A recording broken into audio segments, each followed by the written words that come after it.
No somos predicadores de la gracia, somos ministros del Evangelio. Hoy, 9 de agosto, venimos con un nuevo mensaje, el mensaje de la gracia, el mensaje del Evangelio de la gracia. Y venimos a ustedes en el nombre precioso de nuestro Señor Jesucristo. Pero antes vamos a orar. Gracias, Padre, te damos, porque de tal manera amaste al mundo, que enviaste a tu único Hijo, para que todo aquel que crea en Él no se pierda, sino tenga vida eterna. Gracias, Padre. Gracias por este tiempo que vamos a pasar también expuestos a tu palabra. Hoy el tema es el Evangelio de la Gracia. Y para ello vamos a Romanos capítulo 6, versículo del 14 al 15. Todos con sus Biblias, todos verificando la palabra de Dios, escudriñando y comprobando que lo que oímos es realmente palabra de Dios. Entonces ya están ahí, Romanos 6, 14, 15. Pues no estáis bajo la ley, sino bajo la gracia. ¿Qué pues? ¿Pecaréis porque no estamos bajo la ley, sino bajo la gracia? En ninguna manera. La doctrina de la gracia, que es el Evangelio de la gracia, no conduce de ninguna manera al pecado como algunos piensan y vamos a ver más adelante. Porque la gracia es la sustancia y la esencia del verdadero Evangelio. Todo en el plan de salvación de Dios para el hombre es por gracia. Es la doctrina de la gracia de Dios la que le da sentido a ese Evangelio, es la sustancia y esencia del verdadero Evangelio. Pero ¿qué cosa es doctrina? Doctrina es la enseñanza de nuestro Señor Jesucristo a esa iglesia que iba a nacer en el día de Pentecostés. Entonces, es la doctrina de la iglesia cristiana, es la enseñanza sobre el plan de Dios para salvar a la humanidad. Por eso, si quitamos la gracia de Dios del Evangelio, suprimimos la propia sangre de vida y a la verdad que no quedaría en él nada. Sin la gracia sería un mensaje más. Entonces, la gracia es el alma del Evangelio. Sin ella, el Evangelio está muerto. La gracia es la música del Evangelio. Sin ella, solo silencio. Dios trata con hombres pecadores, ¿no es cierto? Pero sobre la base de la pura misericordia. Y aquí hay algo importante, encontrándonos culpables y condenados. Y sin embargo, nos otorga perdón inmerecido. ¿Qué es misericordia? Misericordia es compasión. Viene de las palabras en latín, misere, o sea, miserable, cordis, que se refiere al corazón, o sea, una compasión del corazón bondadoso y misericordioso de Dios hacia el hombre. Pero vamos a ver, comparándola a la misericordia con la gracia. Misericordia significaría que no recibimos lo que merecemos. El pecador, ¿qué es lo que merece? El castigo eterno. Pero por la misericordia de Dios no recibimos lo que merecemos. En cambio, la gracia, que es el favor inmerecido de Dios, es que nosotros recibimos lo que no merecemos. Dios, que es un Dios omnipotente, que es soberano, que es omnisciente y omnipresente, es una sola unidad. Si Dios es amor, todos sus actos son en amor. Si Dios es justo, todos sus actos están encuadrados en la justicia divina. Pero si Dios es omnipotente, en esa misma sola unidad, entonces la gracia también es una gracia omnipotente, es una gracia poderosa que transforma al hombre que la recibe. Hay algo que tenemos que tener siempre en cuenta. Y aquí en la omnipotencia de Dios, a Dios siempre en el Antiguo Testamento se le conocía como el poderoso de Israel. O sea, es poderoso Dios, y es cierto, pero vamos a ver en esto que estamos tratando sobre el Evangelio de la Gracia, que muestra la simplicidad de Dios. No que Dios sea simplista, sino que Dios es sencillo en el trato con los hombres. Es el mismo trato que puede tener un padre con su hijo, al que ama. Pero yo no sé en qué momento el hombre ha tenido una visión o un concepto de un Dios riguroso, de un Dios aterrador, de un Dios castigador, ¿no? Y bueno, nosotros venimos de un contexto donde se nos decía de este niño, si no tomas tu sopa, Diosito te va a castigar. Y aunque le antepusiéramos el Diosito, porque no es un Diosito, es el Todopoderoso, lo que seguía era mostrarnos un Dios castigador, un Dios riguroso, un Dios que estaba listo para caernos encima. Pero aquí vamos a ver en la gracia de Dios que muestra la simplicidad del trato con el hombre. Jesucristo vino a morir por pecadores. Y entonces lo único que cabía era la única posibilidad, injustos, pecadores, ¿no? La única posibilidad de poder ser salvos era solamente por gracia, solo por el favor inmerecido de Dios, solo por su misericordia, solo por su bondad, solo por ese amor profundo que tiene por sus criaturas. Y algo también interesante aquí, ver lo que la Escritura dice cuando habla sobre nuestra salvación. En Efesios 2:8 nos dice que vuestra salvación es por gracia mediante la fe.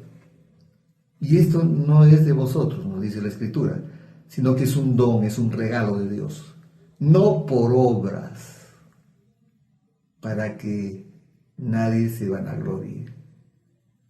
Entonces, lo que está diciendo la Escritura es que simplemente no tenemos participación alguna en nuestra salvación. No la podemos ganar, no la podemos comprar, es un regalo de Dios. Alguien podría decir, entonces es una salvación barata.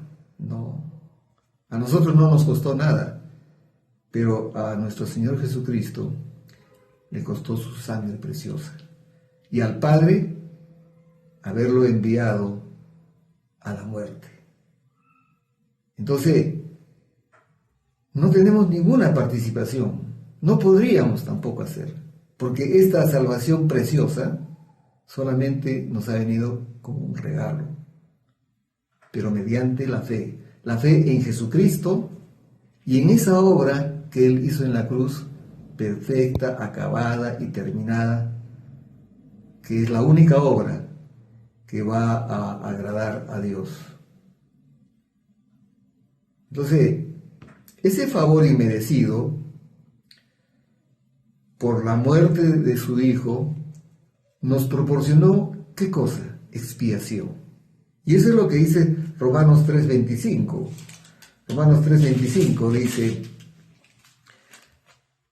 a quien Dios puso como propiciación por medio de la fe en su sangre, para manifestar su justicia a causa de haber pasado por alto en su paciencia los pecados pasados. No está diciendo de ninguna manera que Dios se hizo de la vista gorda, no. Si Dios es amor, Dios también es un Dios justo. La paga del pecado es muerte. Y nosotros éramos pecadores. Entonces teníamos que pagar con la muerte. Pero envió a su Hijo Jesucristo, por gracia, por misericordia, para que Él tomara tu lugar y el mío en la cruz. Y ahí clavó nuestro pecado, clavó nuestras dolencias, clavó todas nuestras situaciones que nos atormentan, y por su llaga hemos sido sanados. Entonces, la palabra lo está diciendo todo, pero vamos a ver más adelante qué es lo que va a suceder. Porque de todo lo que estamos hablando hay una conclusión. Todo en la salvación es por gracia. Y solamente por gracia. Todo es por un favor inmerecido de Dios. Pero, ¿saben qué cosa? Siempre se van a levantar los enemigos de la gracia. Algunos en este tiempo, por ejemplo, estaba leyendo las prédicas del príncipe de los predicadores, Charles Spurgeon. Ya él en 1883, miren, 1883 ya hablaba sobre la gracia. Y citando precisamente Romanos 6, 14, 15, decía que esta doctrina de la gracia no va a conducir al pecado, como muchos enemigos de la gracia creen. Es que la lógica carnal cuestiona la doctrina de la gracia. Y lo podemos comprobar. Ustedes están escuchando, y desde la primera vez que probablemente hayamos escuchado la enseñanza, la doctrina de la gracia, el evangelio de la gracia, alguien puede haber dicho: sí, pero yo tengo que hacer algo. ¿Cómo va a ser así? No, yo tengo que hacer algo. Tengo que hacer obras, tengo que portarme bien. Sí, está bien, pórtate bien, pero eso es solamente tu conducta. No era suficiente para alcanzar la salvación. La paga del pecado es muerte. Entonces, la lógica carnal cuestiona la doctrina de la gracia. Inclusive es humillante para el orgullo humano, ¿no? Porque hay quienes piensan que lo tienen que lograr todo, lo tienen que alcanzar con esfuerzo, con dedicación. Sí, pero eso será pues en nuestras actividades laborales, en nuestro trabajo, ¿no? Pero no puedes comprar la salvación, no la puedes ganar la salvación. Pero ¿cómo no vas a hacer? Pero tengo que hacer algo. No, Jesucristo ya hizo todo y lo hizo perfecto. Es más, lo que siempre digo, tetelestai, que significa consumado es, terminado está, ya está hecho el encargo que el Padre me dio para salvar a los hombres por gracia mediante la fe. Esa obra es la única obra que le agrada al Padre. Y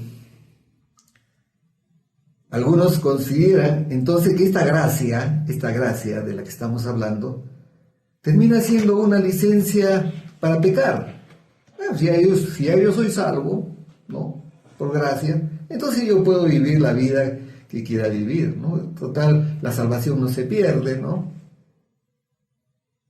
Y otros pueden estar pensando, entonces quiere decir que el pecado no es tan grave. O sea, o por lo menos para Dios no es importante, porque acabamos de escuchar que pasó por alto el pecado del hombre. Pero pasó por alto porque ya el hombre fue justificado por la obra de Jesucristo en la cruz.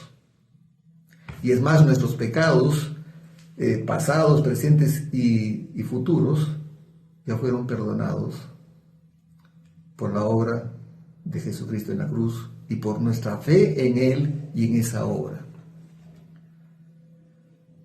Y Romanos 2:4 nos habla acerca de que algunos ignoran que la bondad de Dios nos va a guiar al arrepentimiento.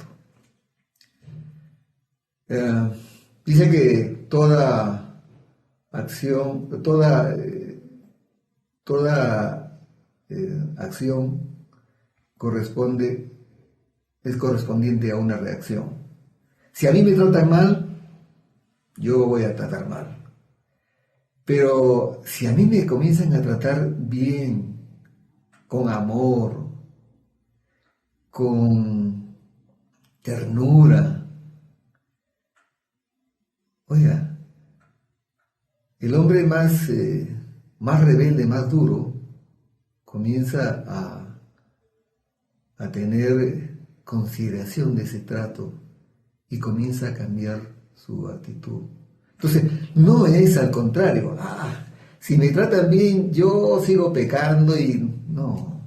Cuando la palabra de Dios habla sobre el temor a Dios, que es el principio de la sabiduría, está hablando no de miedo a Dios, que es lo que desde niños nos enseñaron a tener miedo a Dios, ¿no?